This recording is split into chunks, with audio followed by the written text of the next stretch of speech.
الصلاة والسلام على خاتم الرسول والانبیاء اما بعد. میرے قابل احترام واجب الاحترام علماء کرام، طلباء کرام اور واجب الکرام سامعین جو سامنے بیٹھے ہوئے ہیں، مختصر انداز کے اندر صرف دو باتیں عرض کرنی ہیں. میرا مزاج خطیبانہ نہیں ہے، چونکہ ہم طالب علم لوگ ہیں اور طالب علمی انداز کے اندر ایک دو باتیں عرض کرنی ہیں. اللہ جل جلالہ مجھے سمجھانے کی توفیق عطا فرمائے اور اللہ آپ کو اس باتوں پر سمجھ کر عمل کرنے کی بھی توفیق عطا فرمائے. دیکھیں، پورے دین کا خلاصہ دو چیزیں ہیں: توحید اور رسالت. توحید کا مطلب یہ ہے کہ اللہ جل جلالہ کی ذات اور صفات میں کسی کو شریک نہ کرنا، کہ اللہ اپنی ذات کے اعتبار سے بھی ایک ہے، صفات کے اندر بھی اللہ کا کوئی شریک نہیں. اور دوسرا عقیدہ ہے رسالت کا. تو رسالت کا ایک مطلب تو یہ ہے کہ بھی حضور پاک علیہ السلام کو نبی ماننا، رسول ماننا اور خاتم النبیین ماننا. اس کے مفہوم میں یہ بات بھی داخل ہے، جیسے اللہ جل جلالہ اپنی ذات میں یکتا ہیں، ایسے محمد الرسول اللہ صلی اللہ علیہ وسلم کی ذات گرامی انبیاء علیہ السلام کی خاتم ہیں. آپ صلی اللہ علیہ وسلم کو یہ لقب، یہ صفت صرف حضور پاک علیہ السلام کو ملی. جتنے بھی انبیاء علیہ السلام تشریف لائیں، ان میں سے کسی نبی کو یہ صفت نہیں ملی.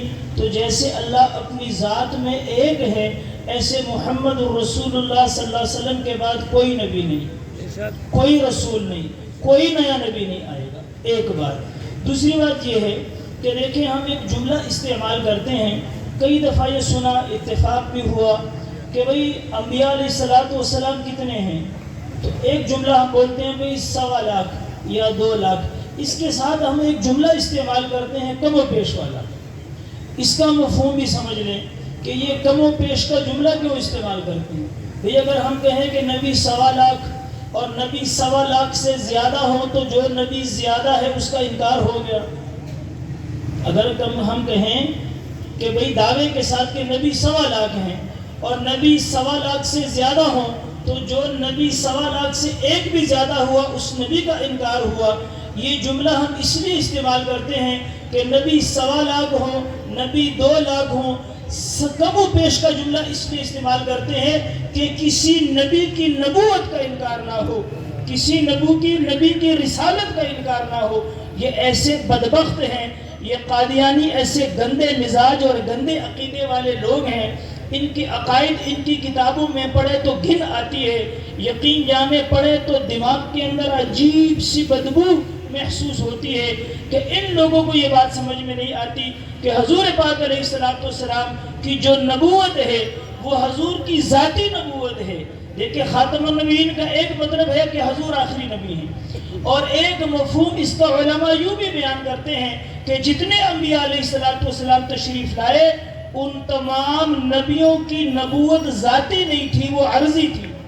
اور یہ علماء جانتے ہیں کہ عرض کا مطلب ہوتا ہے جو قائم بالغیر ہو، اور جوہر کا مطلب ہوتا ہے جو قائم بالذات ہو. باقی نبیوں کی نبوت وہ عرضی نبوت تھی. ان کو نبوت حضور پاک علیہ السلام کی وجہ سے ملی تھی، اور آقا نامدار کی نبوت ذاتی نبوت ہے، جوہری نبوت ہے. تو حضور پاک علیہ السلام کی نبوت پر کسی اعتبار سے بھی ڈاکہ ڈالنا، نہ ڈاکہ ڈالا جا سکتا ہے، نہ ڈاکہ ڈالنے ہم دیں گے، کیونکہ حضور کی نبوت جوہری نبی ہے، حضور کی نبوت ذاتی نبوت ہے. حضور علیہ السلام کو نبوت کسی نبی کے صدقے میں نہیں ملی، بلکہ سارے نبیوں کو جو نبوت ملی، سارے رسولوں کو جو رسالت ملی، میرے حبیب کے صدقے سے ملی. تو حضور علیہ السلام کے بعد کسی قسم کا بھی، کسی اعتبار سے بھی، ذلی بروزی اعتبار سے بھی کوئی نبی نبوت کا دعویٰ کرے، وہ اس کائنات کا دجال، وہ اس کائنات کا جھوٹا، وہ اس کائنات کا ملعون تو ہو سکتا ہے، نعوذ باللہ من ذالک وہ نبی نہیں ہو سکتا. اسی لیے امام علی مقام نے فرمایا کہ اگر کوئی آدمی نبوت کا دعویٰ کرے اور دوسرا آدمی اس سے اس دعوے پر دلیل پوچھے، وہ تو ہے ہی کافر. یہ دلیل پوچھنے والا بھی کافر ہو جائے، کیونکہ ہمارا طے شدہ عقیدہ ہے کہ حضور آخری نبی ہیں۔ اللہ کے نبی نے فرمایا انا خاتم الانبیاء ومسجدی ھذا خاتم المساجد، کہ میں آخری نبی ہوں اور نبیوں کے ہاتھوں سے 4 مساجد بنی ہیں، مسجد حرام، مسجد اقصی اور مسجد قباء اور مسجد نبوی۔ حضور نے فرمایا جیسے میں آخری نبی ہوں، میرے بعد کوئی نبی نہیں، میں نے سارے نبیوں کی نبوت پر مہر لگا دی، اسی طرح فرمایا جب میں آخری نبی ہوں تو میری مسجد نبوی نے بھی ساری مساجد کے اوپر مہر لگا دی، اب نہ نبی آئے گا نہ مسجد بنے گی، جیسے میں آخری نبی اسی طرح میری یہ مسجد بھی آخری ہے۔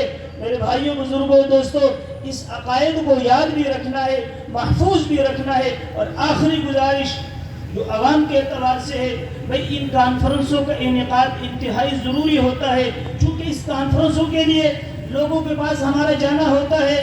اب لوگ ایک سوال یہ کرتے ہیں کہ بھئی مولوی صاحب ان کی کیا ضرورت ہے، لوگوں کو اکٹھا کرتے ہو، لاکھوں روپے لگاتے ہو، کیا ضرورت ہے اس چیز کی؟ بھئی ان کی ضرورت ہے اپنے مسلمانوں کو بھولا ہوا سبق یاد کروانا۔